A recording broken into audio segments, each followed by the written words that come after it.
नमोऽस्तु सूर्याय सहस्ररश्मये सहस्रशाखान्वितसम्भवात्मने सहस्रयोगोद्भवभावभागिने सहस्रसङ्ख्यायुगधारिणे नमः।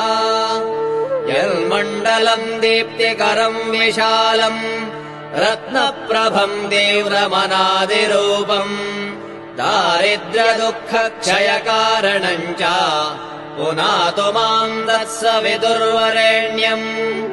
यन्मण्डलम् देवगणैः सुपूजितम् विप्रैस्तुतम् भावनमुक्तिकोविदम् तम् देवदेवम् प्रणमामि सूर्यम् पुनातु माम् दत्स विदुर्वरेण्यम्।